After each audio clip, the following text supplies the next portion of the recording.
Salmo de número 139 e o versículo de número 16. Deus é fiel. Arabagaçu e antrepe ramacanto robaga. Urianderelevesuia mikibias tulicavas. Triandalei turimias tulecai. A igreja inclina a cabeça por um momento. Evesuia cabarabassa. Nahemenesuia anderebe coberahai. Livasuia aqui é minha estocaba. Filho meu, falo eu assim contigo. Sabe as dores que tu sentes aqui onde meu servo toca com a mão? As pontadas agudas que um dia desse te fez tirar os óculos. Você apertou os olhos e disse: preciso trocar as lentes, os meus olhos estão doendo. O problema não estava nas lentes, o problema está aqui. Há uma veia entupida, pronta para explodir em uma aneurisma. A morte se aproximou. Dias depois de hoje, você seria ceifado. Mas quando meu servo colocou os pés nessa tribuna, o teu espírito falou com o meu: fala comigo, Senhor, para que eu saiba que é o Senhor quem me chamou. Por causa da tua sensibilidade eu te digo: eu curo esta enfermidade, eu desobstruo as veias que estão entupidas, eu te dou saúde. E agora glorifica o meu nome, porque tu verás a minha glória ser manifesta nesses dias. Porque a obra que tenho na sua vida é muito grande. Agora glorifica o meu nome e diga que eu, Senhor, te escolhi. Assim diz o teu Deus.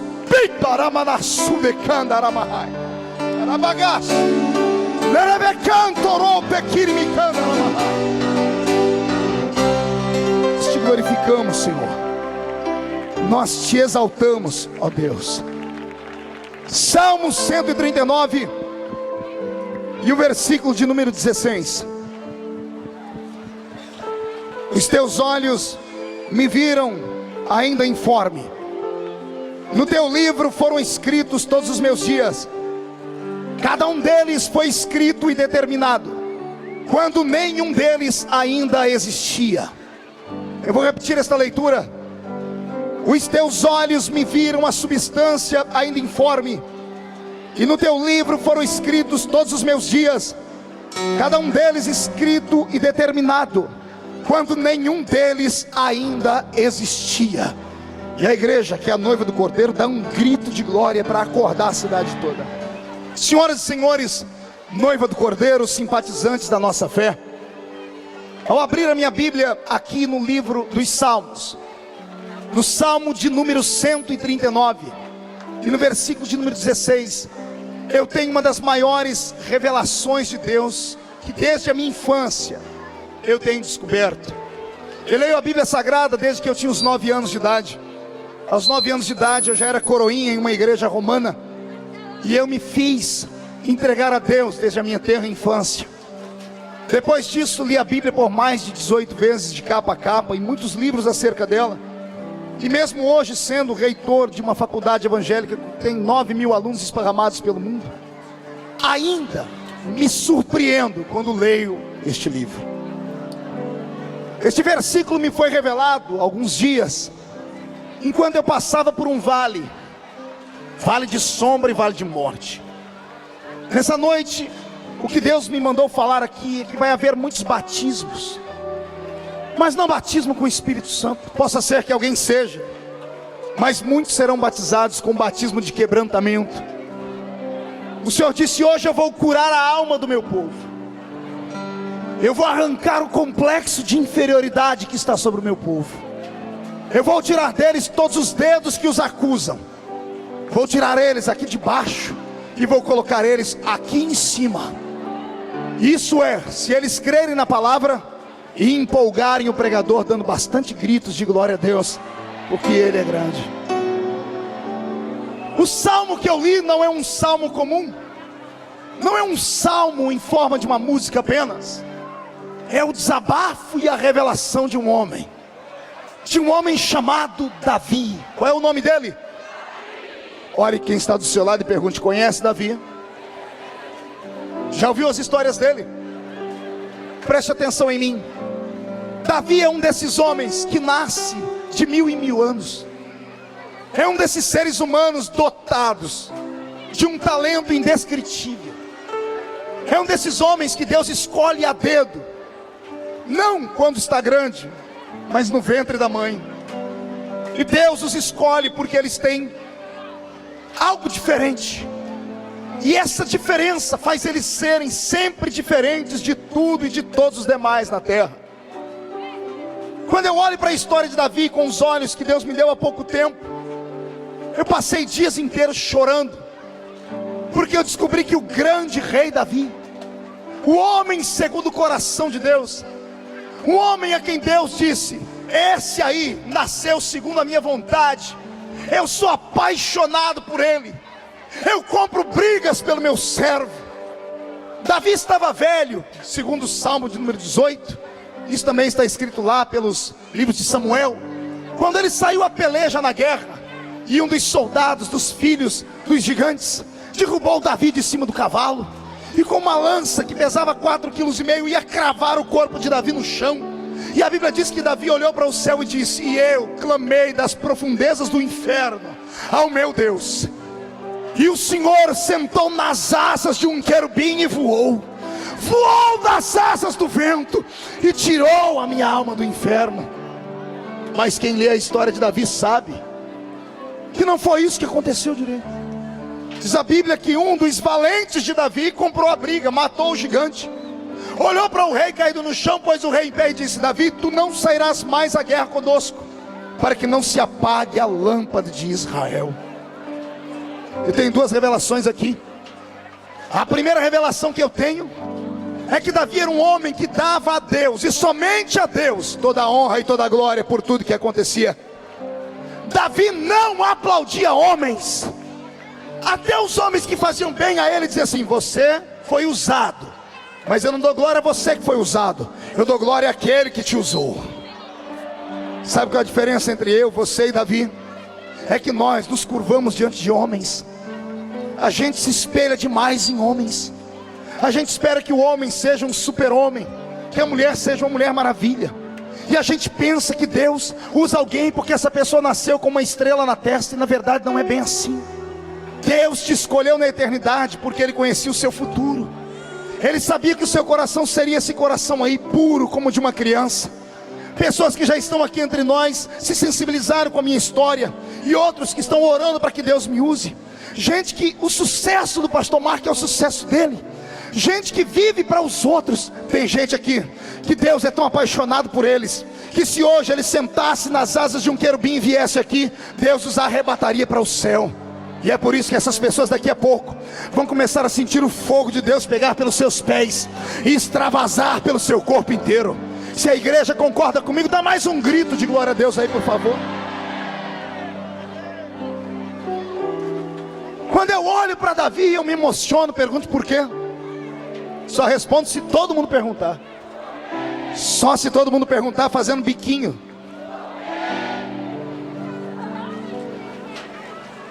Porque ele não era perfeito. O homem segundo o coração de Deus não era perfeito. O homem segundo o coração de Deus não era santo. O homem segundo o coração de Deus não era puro. O homem segundo o coração de Deus não era perfeito. E o senhor se emociona por quê, pastor?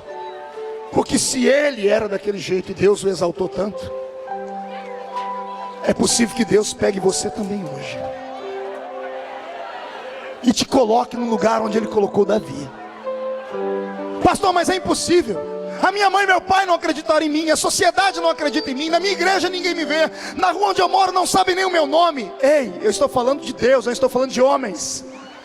Homens podem rir de você, homens podem vender você, homens podem caluniar você, homens podem julgar porque você é um analfabeto, porque você mora numa tapera velha. Homens podem fazer o que quiser, mas quem te escolhe não é homem.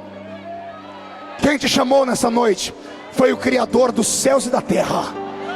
E quando Deus escolhe alguém, pode se levantar o inferno inteiro contra ele, pode se levantar o rei mais poderoso da época. A pessoa se levanta para cair e ninguém toca no ungido de Deus. Ah, você não entendeu? Ninguém toca no ungido de Deus. Grite comigo: ninguém toca no ungido de Deus. Tem gente pensando que esses ungidos somos só nós aqui, somos privilegiados. Não, senhoras e senhores, a palavra ungido significa separado. A palavra ungido significa escolhido. Quem aqui foi separado por Deus? Deixa-me ver. Quem aqui foi escolhido por Deus? Deixa-me ver. Então traz essa mão que você levantou para cima no peito e bate até fazer barulho. Murcha esse barrigão, estufa o peito para fora. Olhe para quem está do seu lado e diz assim: o pastor falou de mim, viu? Diga: se você não acredita em mim, Deus acreditou em mim. Eu também sou ungido do Senhor. Só quem é ungido do Senhor tira o pé do chão para adorar.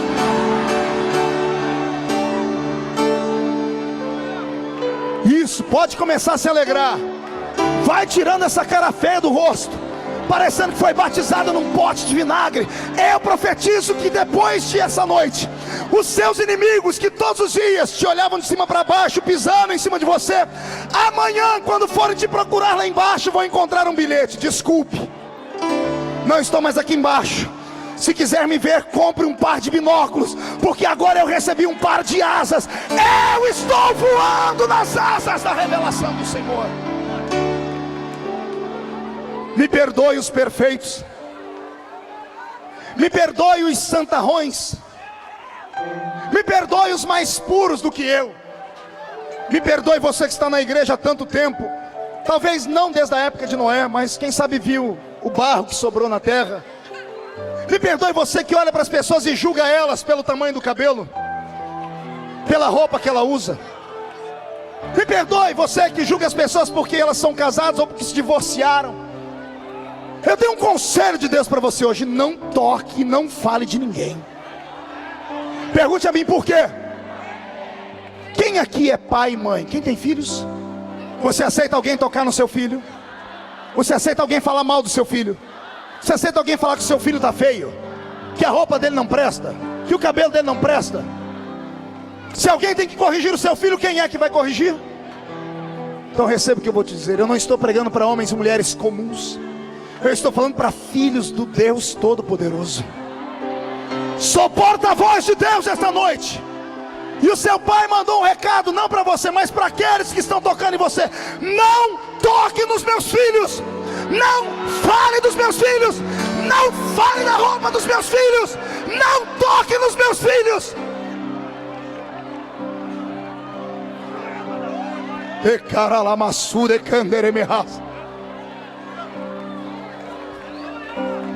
Eu me apaixono por Davi, porque Davi era uma criatura igualzinha a mim e a você. Não, desculpe, eu menti. Na verdade eu não menti, eu me enganei, pastor Antônio Alves. Porque Davi era pior do que muita gente aqui. Davi desejou uma mulher que não era dele, mandou matar o marido dela. Davi era muito pior do que os seus pecados. Davi era infinitamente mais rejeitado do que você. Por favor, você que carrega na sua alma complexos da família, você que carrega na sua alma palavras malditas ditas pela boca do pai, da mãe, do seu vizinho, daquele que te criou, e por causa disso você se estriba em cima dessas palavras e diz: eu nunca vou ser ninguém porque ninguém nunca me amou. Eu venho hoje em nome de Jesus para te dizer: ainda que o seu pai e sua mãe te abandonem, o meu Deus manda te falar: eu te adoto. Não deixe o passado fazer sombra sobre o seu futuro. Não se sinta incapaz porque você nasceu numa família pobre. Pobreza não é defeito. Não se sinta desestimulado porque você não teve o que o seu amiguinho da vizinha teve. Não faça isso. Não olhe para o passado com remorsos. Transforme o seu passado em força. Olhe para o seu passado, veja o rosto daqueles que riram, daqueles que te humilharam, daqueles que te violentaram, e arrume força para dizer: eu vou provar toda essa turma aí que eu serei alguém. Eu vou provar a eles que quando Deus quer, Deus não precisa de dinheiro, Deus não precisa de estudo, Deus não precisa de beleza. Quando Deus quer, Ele pega na mão do homem e coloca o homem no topo.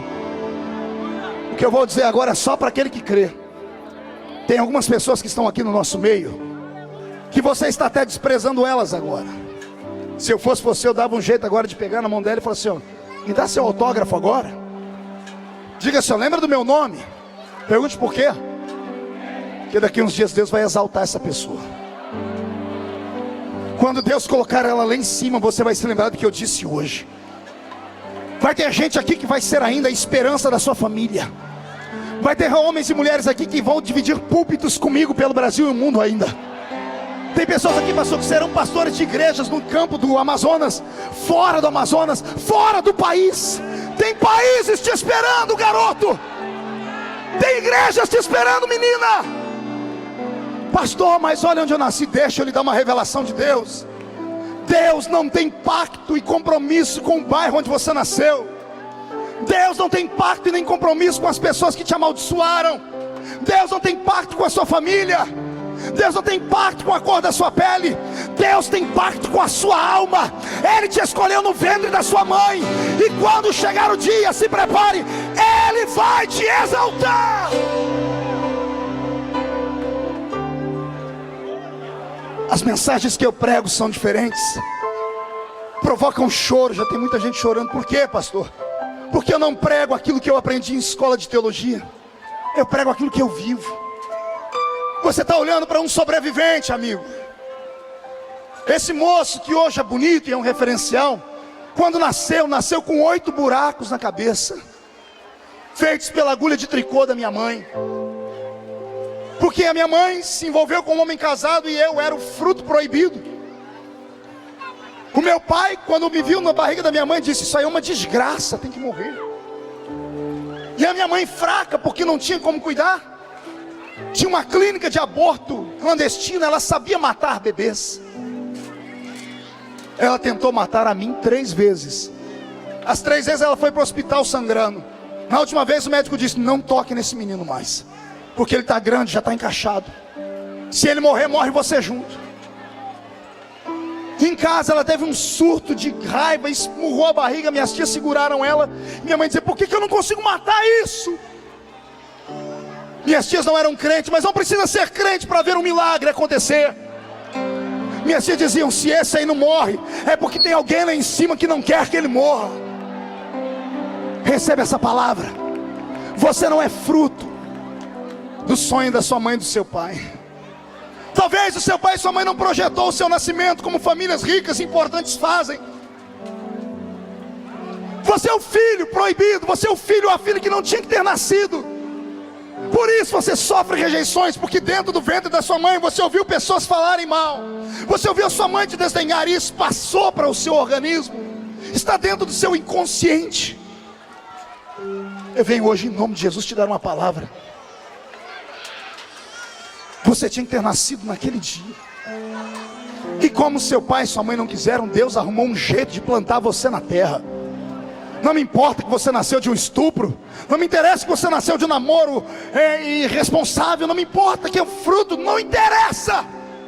O que interessa é que nessa vida tudo que acontece, ou acontece amando de Deus, ou acontece com a permissão de Deus. Ou Deus mandou, ou Ele permitiu. Ou seja, você é o sonho de Deus. Eu vou repetir de novo para ver se isso te empolga. Você é o sonho de Deus nessa terra.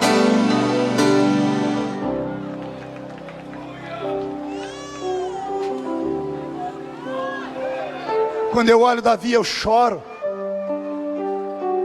Não pelo nascimento, mas eu choro pelo dia mais importante da vida dele. O dia em que ele foi ungido rei de Israel. Pastor, mas isso é motivo de alegria? Seria, se todos tivessem percebido que ele era o rei. Mas a família não percebeu. Você nunca se perguntou o que Davi estava fazendo atrás das ovelhas o dia em que o profeta entrou na casa dele para ungir o rei? Por que todos os irmãos de Davi estavam em casa e só ele não? Pergunte para o seu irmão, por quê? Vai, fala com o seu irmão, vamos dialogar. Diga, por quê? Porque os irmãos de Davi não estavam em casa e Davi não estava, pastor. Por quê? Simples. O profeta, quando foi até a casa de Jessé o belemita, mandou na frente um porta-voz. O porta-voz entrou na casa de Jessé e disse: olha, Deus vai escolher da sua família um filho, e esse filho será rei. Quando o pai foi se alegrar, ele parou para olhar os filhos, e ele encontrou um filho estranho. Eu disse um filho. Vai doer muito o que eu vou falar aqui, mas é preciso. Davi era estranho. A Bíblia não fala da composição física dele à toa. A Bíblia diz que ele era pequeno em estatura, ruivo, cabelos encaracolados. A Bíblia diz que ele era um menino de gentil aspecto. Os seus olhos eram brilhantes. Parece que a Bíblia está exaltando ele, não é? Mas não é. Naquela época todo mundo visualizava o rei grande. Qual era a altura de Saul? Acima dos ombros de todos os judeus ele era o maior. Todo pai sonhava que o seu filho fosse o futuro rei. Quando Davi nasceu e foi crescendo, o pai notou coisas estranhas nele. Primeiro, o pai via que o menino não crescia, e por ser pequeno foi rejeitado. Segundo, o pai via que o menino era diferente dos outros irmãos. Quem nasce no Oriente não é ruivo nem loiro. Quem nasce no Oriente tem a sua pele queimada e o seu cabelo é grosso por causa do sol. Até aquela época não havia nenhum judeu louro do olho claro.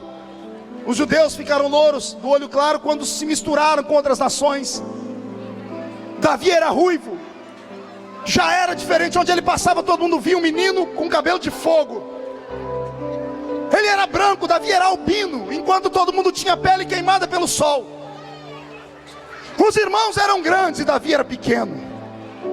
Isso gerou um desconforto em casa. O pai chegou a duvidar da mãe se Davi era de fato filho dele. A história de Davi é igual a sua. Eu estou pregando para um monte de gente machucada. Tem gente que não dá glória a Deus na igreja, não é porque não quer, é porque não consegue existir carregando o fardo da existência. Viver não é para qualquer um. Viver é uma aventura. Nem sempre vence o mais forte, mas sempre vence o mais corajoso. O que Deus me manda te dizer hoje é isso. Você pode não ter força, mas se você tiver coragem. Vou repetir, você pode não ter força, mas se você tiver coragem, se você parar de ficar se sentindo menor do que todo mundo, daqui uns dias Deus vai fazer uma obra tão grande na sua vida, mas tão grande na sua vida, que o céu inteiro vai te aplaudir quando a coroa for colocada na sua cabeça. Quem recebe essa palavra profética? Quem recebe ela? Pega ela, põe no peito e dá mais um grito de glória aqui no meio dessa multidão.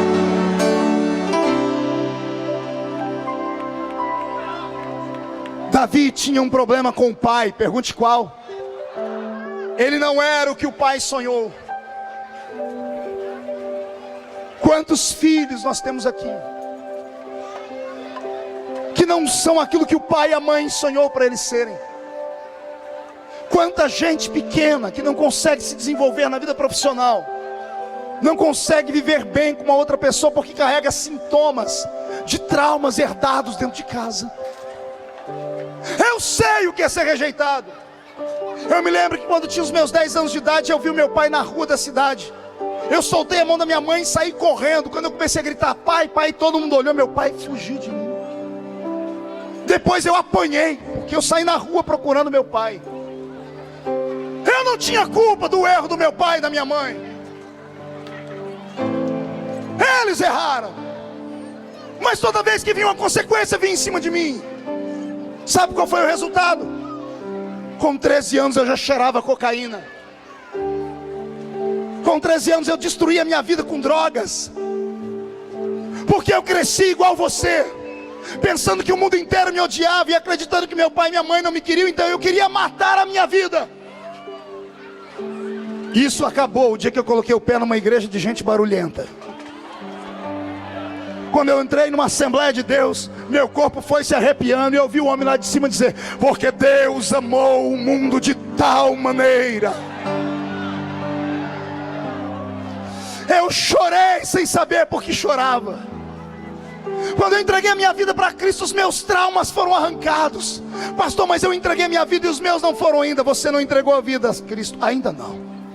Você tem ido à igreja, você é um bom crente, você se vestiu de crente, mas você ainda não deixou Jesus entrar na sua vida como Ele quer. Porque se Ele tivesse entrado na sua vida como Ele quer, você não estaria me olhando com essa cara feia, parecendo que foi batizado num pote de vinagre. Você estaria com um sorriso de orelha a orelha. Não, pastor, mas é só a minha cara que é feia, por dentro eu estou muito feliz. Mentiroso. A Bíblia diz que o coração alegre por dentro aformoseia o rosto por fora. Olha a cara desse irmão que está do seu lado, encara ele. Vê se ele tem cara de quem está liberto. Vê se ele tem cara de quem tem o nome escrito no livro da vida.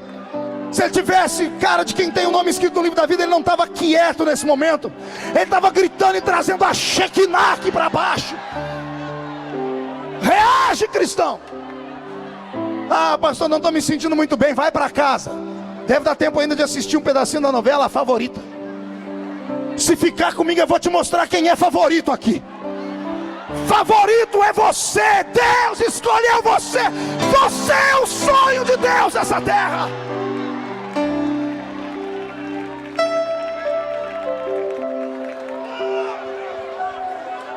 Davi não era o que o pai queria. Pergunte por quê. Nós vamos entrar numa área perigosa. Preste atenção. O pai de Davi, pastor Antônio, queria um guerreiro. Todo pai queria que o menino soubesse mexer com espada. Todo pai queria o menino ser caçador. E os irmãos de Davi se davam bem nessa área. Saíam todo mundo, iam numa árvore, cada um pegava um pedaço de pau, pegava uma adaga, uma faca, fazia uma ponta e brincavam de caçador. Davi ia na mesma árvore, procurava um galho mais molinho. E os irmãos rindo: isso aí, Davi, não dá para você fazer lança, esse galho é muito mole. E ó Davi dizendo: quem disse que eu quero fazer lança? Ó Davi sentado num canto, os irmãos brincando de matar. E Davi entortando um pedaço de madeira, pegando a lã das suas ovelhas e amarrando numa ponta na outra, esticando, porque a Bíblia diz que ele criava instrumentos de música. E o povo dizia: o que é isso aí, Davi? Isso aqui é a inspiração que Deus me deu. Os irmãos brigavam, ele pegava a harpinha e começava: o Senhor é meu pastor e nada me faltará. Eu me emociono. Me emociono porque nós temos filhos e filhas aqui que são incompreendidos pelo pai e pela mãe, porque tem uma natureza diferente. Nem todo mundo é igual a todo mundo, mas todo mundo tem um talento. E às vezes, pelos nãos que você ouviu, pelas pedradas que te deram, pelas pancadas que a vida te deu, você se introverteu e você cresceu igual a um repolho. Já viu como cresce um repolho? Cresce fechando as possibilidades. Fechou-se a janela do entendimento. E você olha para o outro ser humano se sentindo um lixo, pensando que o outro é maior do que você. Eu venho hoje em nome do seu Deus dizer a você que Deus te fez um ser humano grande, te fez uma pessoa importante. Ele te deu um talento. E se você não conseguir cuidar desse talento agora e desenterrar ele, fazer ele prosperar, você vai morrer como morrem alguns, sem história. Tem 3 tipos de homens e mulheres que nascem nesse mundo. Um nasce para contar a história. O outro nasce para ouvir a história. Mas tem uns que nascem para ser a história. Quem nasceu para ser história aqui? Deixa eu ver. E você está me olhando com esse olho seco, parecendo um olho de sapo que morre no dia de enchente. Por quê? Se você nasceu para fazer a diferença, dá um jeito de gritar nessa noite. Reage.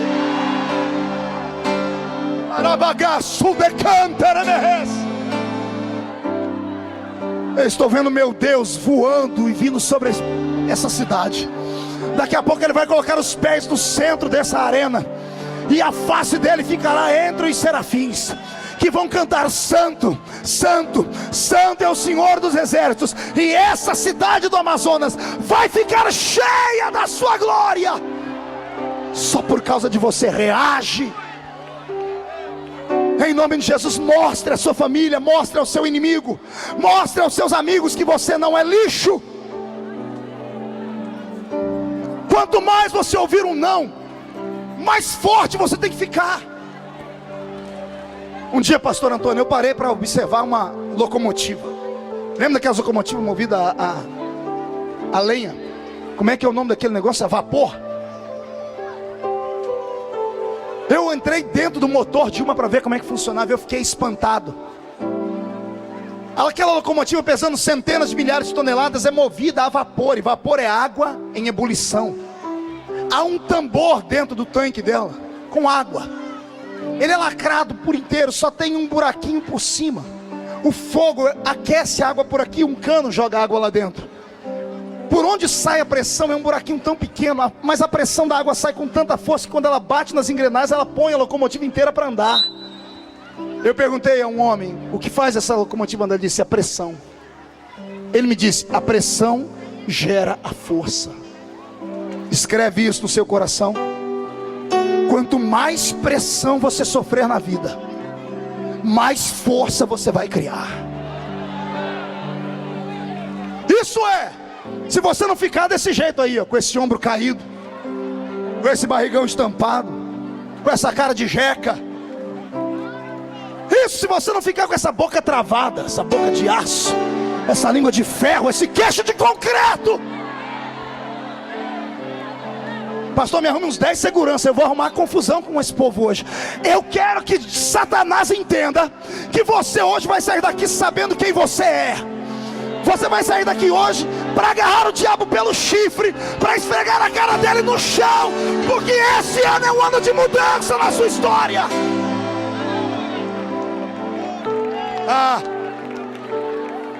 Mão direita para cima de novo. Agarre o ombro do irmão de novo. Ó, tem gente que nem para me obedecer presta, ó, raça ruim. Põe a mão no ombro do seu irmão, eu estou mandando, agora eu não estou pedindo. Agarre o ombro dele ou dela, chacoalhe ele até ele ficar irritado. Irrita ele, tira ele do lugar. Diga: Deus te trouxe aqui para sacudir a sua vida. Diga: melhora de vida. E dá um grito de glória.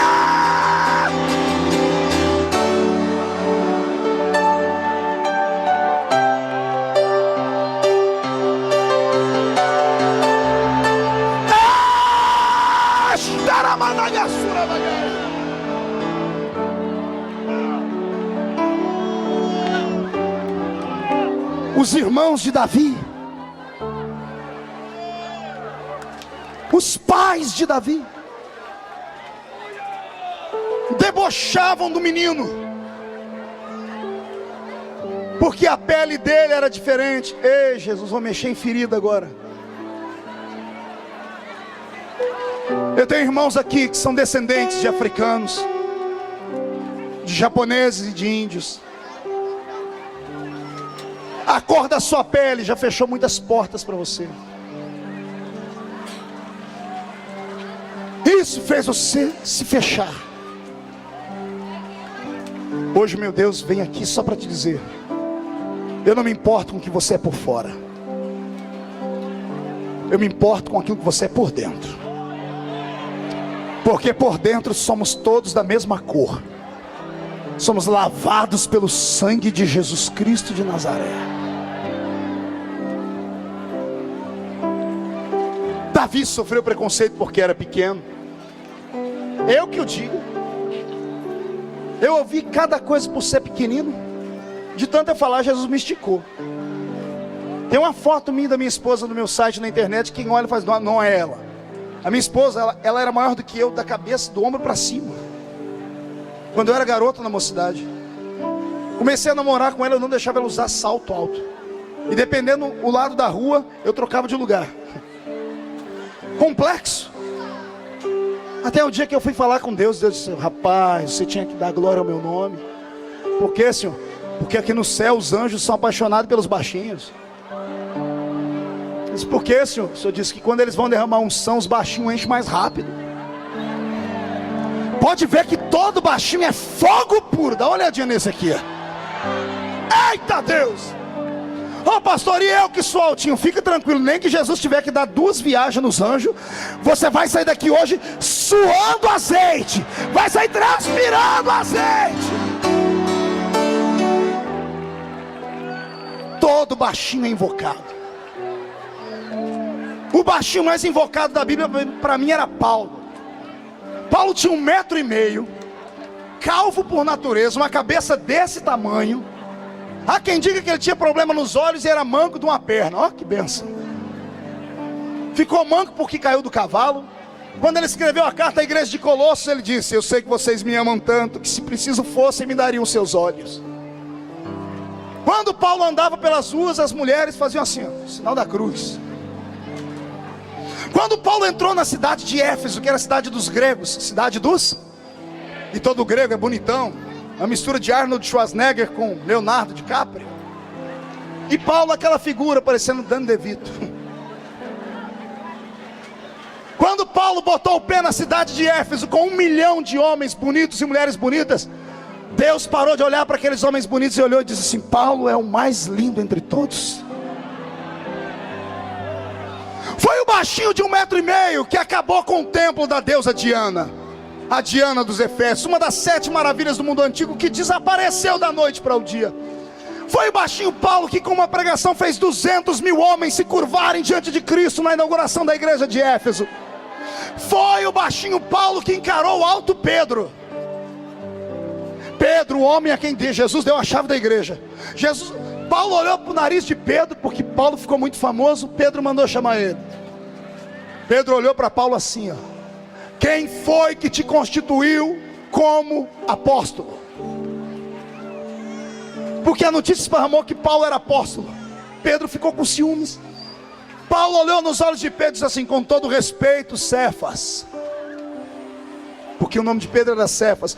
Com todo respeito, Cefas, eu conheço um homem que, se no corpo não sei, se fora do corpo também não sei, foi até o 3º céu e viu coisas inefáveis que não é lícito aos homens contar.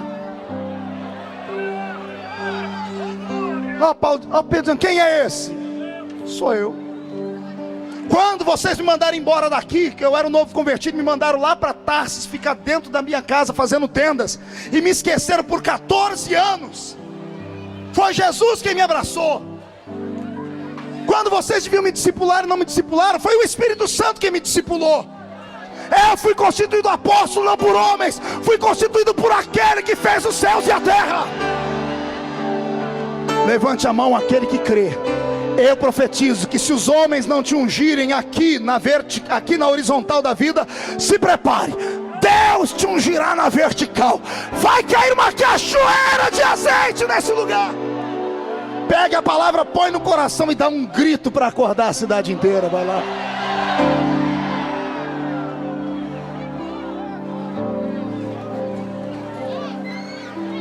Enquanto os irmãos de Davi usavam espada, Davi cantava.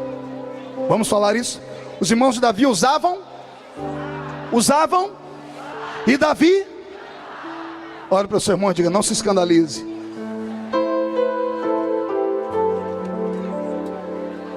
Nessa nossa geração, pastor, pelo menos nos últimos 15 anos, cresceu a pregação sobre batalha espiritual. E eu acho importante isso. Durante os últimos 15 anos, a igreja gerou guerreiros, gente capaz de entrar num terreiro de macumba e fechar ele. Crentes que são caça-demônios. Ouviu falar que tem endemoniado, ele vai lá com as 2 mãos e expulsa. Temos homens e mulheres que guerreiam pela placa da igreja. Tem gente que pela placa da igreja mata. São guerreiros, são importantes. Mas Deus está olhando pela janela do céu, procurando um poeta. Deus está procurando alguém que não saiba só usar a espada, mas que saiba usar a força da adoração. Eu vou repetir: Deus está procurando poetas. Pergunte para mim, qual é a característica de um poeta, pastor? Ele é sensível. Deus está procurando homens e mulheres sensíveis, sensíveis à voz do Espírito. Homens e mulheres que sabem que a diferença de um culto bom para um culto ruim não está no grito, no barulho ou no silêncio. Homens e mulheres que saibam que Deus é o Deus que sopra o vento do Pentecoste como um tufão, ou entra na caverna de Elias com uma brisa suave. Isso não diminui a presença dele. Deus está procurando homens e mulheres que estão ouvindo o que eu estou falando aqui, sabem que está tendo uma batalha aqui no céu. Demônios e anjos estão travando uma guerra, porque tem homens e mulheres aqui que iriam terminar os seus dias sem nada na vida, e depois dessa mensagem vão terminar os seus dias como homens e mulheres reconhecidos pela vida. Você crê no que eu estou falando? Quando eu vejo Davi, eu imagino o diálogo da mãe e do pai. Temos que tirar Davi de casa. Por que, meu marido? Porque o profeta vai entrar pela porta. Quando ele vê dos nossos filhos esse menino pequeno, com essa cor vermelha, com essa harpa que ele não solta para nada, o profeta vai pensar que tem alguém em pecado aqui, porque tudo que era estranho era pecado. E o que a gente faz com ele? A gente esconde ele. Como? Já tenho uma ideia. Os ricos fazendeiros daquela época tinham 2 apriscos. Um aprisco de ovelha perfeita ficava na frente da casa grande. Um aprisco de ovelhas defeituosas ficava atrás da casa grande, numa ribanceira. Esse aprisco tinha um nome, pergunte qual? Aprisco das ovelhas malhadas. Qual era o nome das ovelhas? Grite. Mais uma vez. Davi foi enviado para ir até as ovelhas malhadas, que eram ovelhas defeituosas. O pai queria esconder Davi do olhar do profeta, porque tinha vergonha dele. Se coloque no lugar de Davi. Vem comigo dentro da casa dele. A mãe pegando e colocando no seu ombro um embornal com uma marmita. O pai te dando um cajado dizendo: filho, vai cuidar daquelas ovelhas com defeito para mim. E quando você passa pela sala grande, os seus irmãos estão bonitos, tomaram banho, estão perfumados. Você atravessa a segunda sala e vê uma mesa com um banquete, porque o profeta era recebido com banquete. E você olha a sua marmita. Você só não briga com o pai e com a mãe porque você respeita, mas você sabe que eles te tratam diferente. É Davi agarrando a marmita, indo por trás da casa e descendo a ribanceira. O coração está doendo, a alma está machucada. O menino está com medo, porque quando você não tem o abrigo do pai, da mãe, da família, você se sente um ninguém. Ele vai atrás das ovelhas malhadas e senta debaixo de uma árvore, um zimbro. Pega a arpinha, começa a chorar e começa a dizer: eu tenho que me sentar debaixo da sombra do Altíssimo. Não me deixa temer os espíritos da noite, nem seta que voe de dia, nem peste que assole ao meio-dia. Se levantarem contra mim os inimigos, porque eu não tenho pai nem mãe para me defender, Deus derruba 1000 de um lado, 10.000 do outro. Não me deixe ser atingido.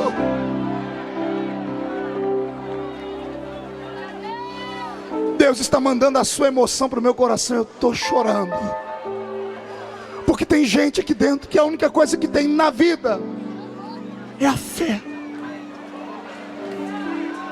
Incline a cabeça por um momento. Eu vou te dar liberdade para você chorar.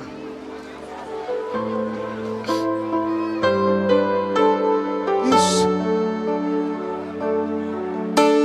Deus mexeu na ferida. É por isso que você, moça, não se sente ninguém. É por isso que, garoto, você não consegue olhar para o amanhã. É por isso que a sua família não cresce. É por isso que, profissionalmente falando, você é uma pessoa frustrada. Tu não era o filho querido, tu não era o melhor.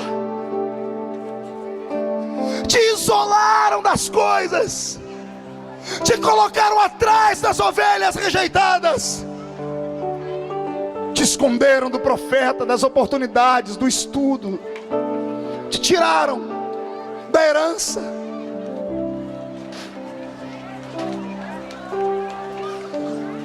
Eu me lembro, quando eu tinha 7 anos de idade, meu pai entrou dentro da minha casa e me deu uma caixa de engraxar sapato. E um dia andando pelas ruas, eu engraxava o sapato dos outros. Alguém me dizia que aquele ali é seu irmão. E meu irmão passava num carro, que era irmão por parte de pai. Nas minhas férias de escola, eu ia apanhar laranja, algodão e café na lavoura. E eu sabia que os meus irmãos iam passear. Eu sei a dor que você sente. Eu vim hoje em nome de Jesus falar com você assim, ó, não pare, não desista. Toda injustiça será julgada. Mais cedo ou mais tarde o seu Deus vai ficar de pé no trono. Mais cedo ou mais tarde você vai ouvir Deus dizendo assim na eternidade, ó, basta!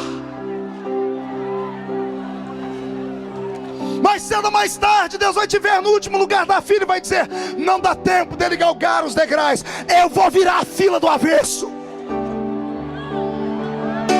Mais cedo ou mais tarde você vai dormir um João Ninguém, vai acordar como um deputado. Você vai dormir como o último membro da igreja, vai acordar com uma unção de evangelista. Mais cedo ou mais tarde os ricos da cidade vão ter que se curvar diante de você, porque esse mundo é uma grande roda gigante. Quem travou aqui embaixo não desespera, a roda vai girar, vai girar, vai girar. Você crê nisso? Alguns meses atrás eu tive um ataque de emoção no meu escritório. Eu estava dentro da minha sala e a recepcionista ligou e disse, pastor Marco, tem um homem aqui querendo falar com o senhor. Quando ela disse o nome do homem, eu tremi. Eu disse, eu não posso receber ele, fale para o Cláudio receber. O Cláudio é o diretor dos assuntos do ministério. Eu desliguei o telefone tremendo e chorei. Daqui a pouco entrou o Cláudio e disse, pastor, por que o senhor não recebeu o homem? Ele é uma autoridade, ele é presidente da associação comercial da cidade. Disse, Cláudio, é uma coisa pessoal, o que ele queria? Ele veio aqui pedir primeiro o seu apoio, porque ele quer que o senhor dê uma palestra para todos os empresários da cidade, que o senhor tem dom de administração, e ele veio lhe oferecer as empresas dele que estão falidas. Eu não conseguia falar, minha boca tremeu. Eu disse, Cláudio, me dá licença por favor. Ele saiu, me joguei no chão, chorei, e Deus veio em mim e disse, está chorando por quê? Eu disse, o senhor sabe por que eu estou chorando? Deus disse, exatamente, eu trouxe ele aqui só para você ver que o mundo vira. Eu tinha 6 para 7 anos de idade. Todo domingo, e a gente fazia compra de domingo, minha mãe entrava dentro de uma quitanda, dentro de uma mercearia, e uma vez por semana ela comprava um Danone e uma tubaína, um Guaraná. Era a única coisa que ela conseguia comprar para mim, mas era a minha alegria. A gente morava em 12 pessoas dentro de 2 cômodos. Naquele dia eu acordava minha mãe de domingo, era eu que acordava, dizia, mamãe, vamos lá comprar meu Danone.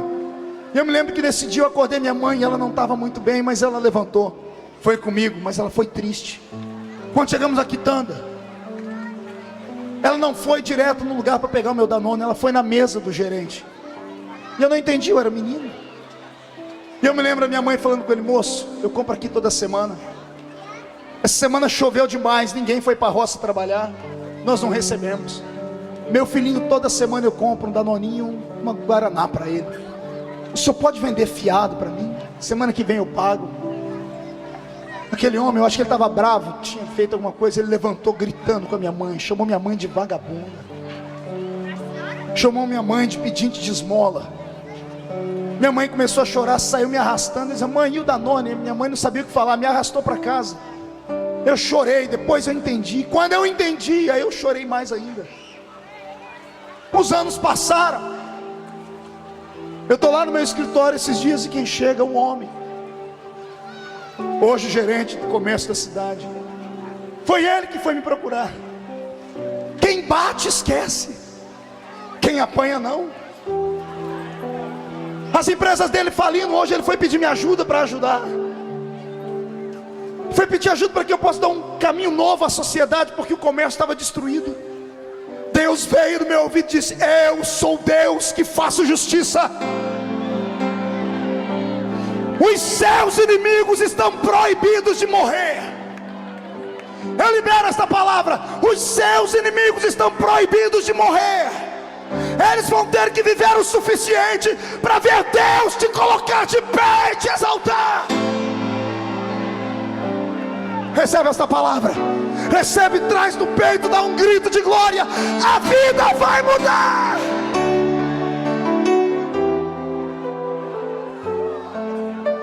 Mão direita para o céu. Faz um carinho nas costas do seu irmão, na sua irmã. Diga para ele: vai passar, calma. Calma, vai passar. Manás, Urianda, Rabachulegai.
Podem te esconder dos homens,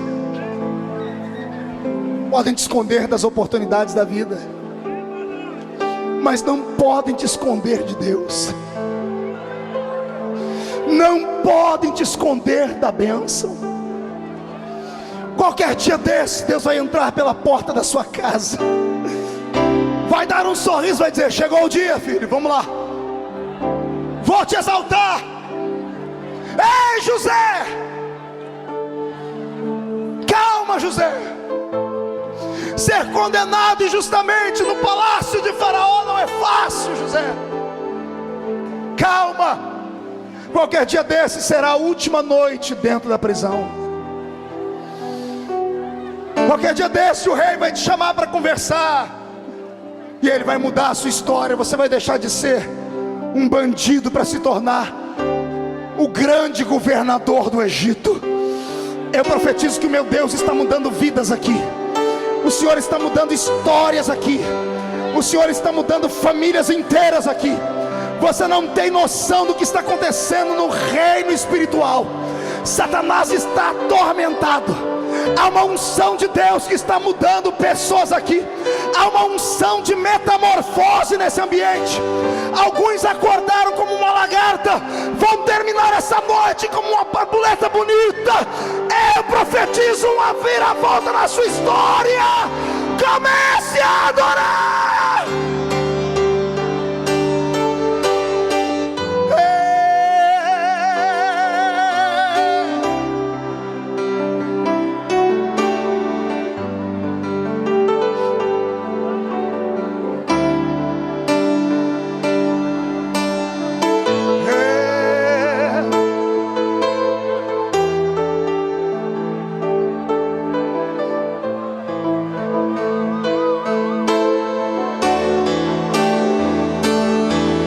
Deus vai mudar a sua vida, garota.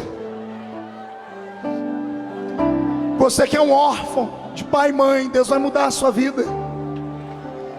Não destrua a sua vida nas drogas. Não se revolte com o pai e a mãe. Eu vou te dar o caminho da vitória agora. Não é fácil. O caminho da virtude, da vitória, está em uma única palavra: reverência para ouvi-la. Perdão. Perdoa. Perdoa. Pastor, mas eu aprendi na igreja que perdão é esquecimento. E o duro é que é. Só que homem não esquece. Eu sei. Por isso que perdão não tem nada a ver com sentimento. Perdão tem a ver com escolha. Diga para si mesmo: eu vou escolher perdoar, ainda que o meu coração doa. A última vez que eu ouvi a voz do meu pai, ele estava sentado no hospital, com a barriga aberta e um câncer comendo ele.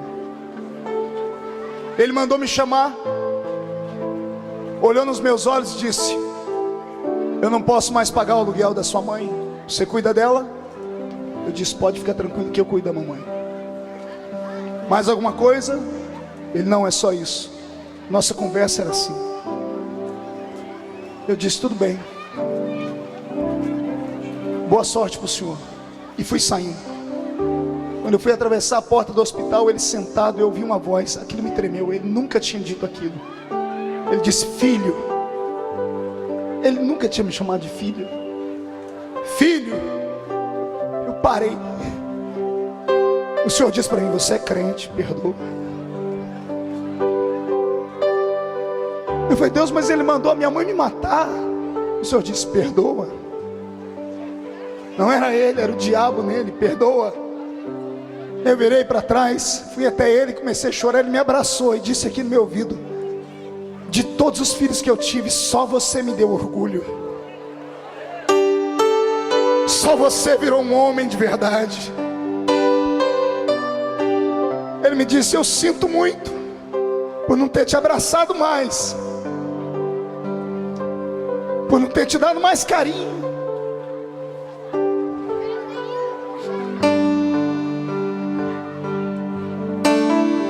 Me despedi dele. 30 dias depois eu cheguei no hospital, ele estava em coma. 4 dias em coma. O médico olhou para mim e disse: é daí para a morte. O olho dele aberto, esbugalhado, ia de um lado para o outro. E o doutor dizia: ele não enxerga nada. Ele estava travado. O doutor disse: ele não enxerga, mas ele escuta tudo. Se quiser conversar com ele, pode conversar. O médico foi saindo dizendo assim: rapaz, ele está com essa cara feia porque ele está morrendo, ele não quer ir. Uma carranca, meu pai com uma carranca. Eu sentado na cadeira olhando para o meu pai, dizendo: Deus, como a vida é curta. De repente a morte entrou dentro do quarto. A morte é um espírito. Eu estava sensível e percebi ela. Quando ela entrou no quarto, o Senhor disse: a morte vai arrastar o seu pai para o inferno. E eu disse: não. E o Senhor disse: só você pode salvá-lo. Eu disse: por quê? O Senhor disse: a fé vem pelo ouvir. Pregue para ele. E o Senhor me disse: filho, olha como é a vida. Quando tu eras um bebê, ele mandou te matar.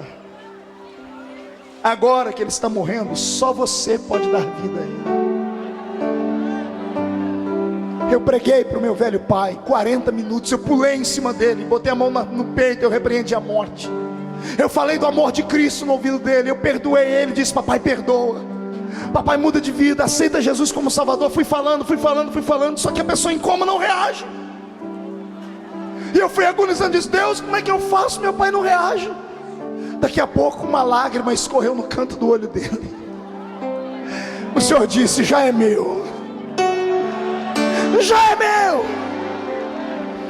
Qualquer dia desse eu vou atravessar aquele portão do céu e vou encontrar ele. Lá no céu vou matar a saudade.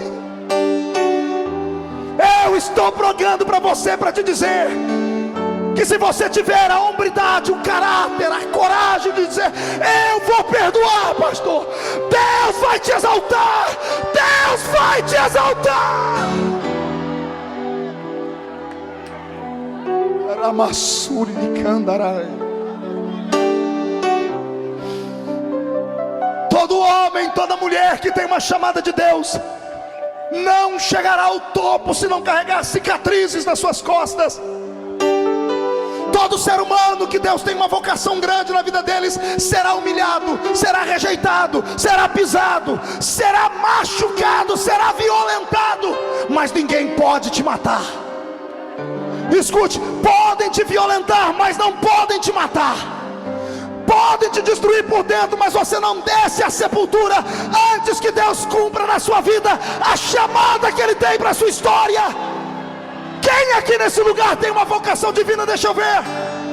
Então levante as duas mãos para cima, arma um muque, dá um soco na cara do diabo e grita.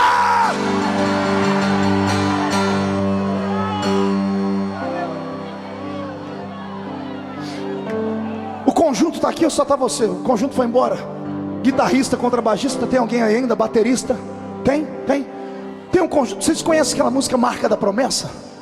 Vocês tocam ela? Comece a preparar ela para mim. Mas não para de tocar nem um minuto. Pegue na mão da pessoa que está do seu lado. Eu não estou vendo mais homens e mulheres à minha frente. Eu estou vendo brasas de fogo. Eu estou vendo gente que vai sair daqui hoje. Vai ter gente que não vai dormir de noite, pastor. Eles vão sentar com a família ao redor da mesa e vão reconstruir a história deles. O pai vai sentar com o filho, vai pedir perdão hoje. A filha vai pedir perdão à mãe. Vai haver uma comoção de glória na sua casa. Deus nesta noite vai descer sobre o seu lar. Seu pai, sua mãe, você vão pegar um papel, uma caneta, você vai escrever os seus sonhos de volta. Vocês vão dobrar o joelho junto com a família ao redor da mesa em casa. E escreva o que vai acontecer. Escrevam o que vai acontecer. Deus vai virar a sua história do avesso. Deus vai revirar a sua história. Deus está descendo nas asas de um querubim. E Ele está dizendo: estou indo na força do vento para te salvar. Depois desta noite o céu será o seu limite. Pegue no braço da pessoa que está do seu lado. Solte a mão, traz o irmão para perto. Diga: Deus vai devolver tudo que foi roubado na sua vida.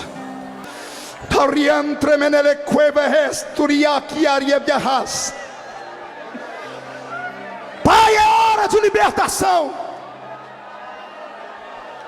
É hora de reconstrução de caráter.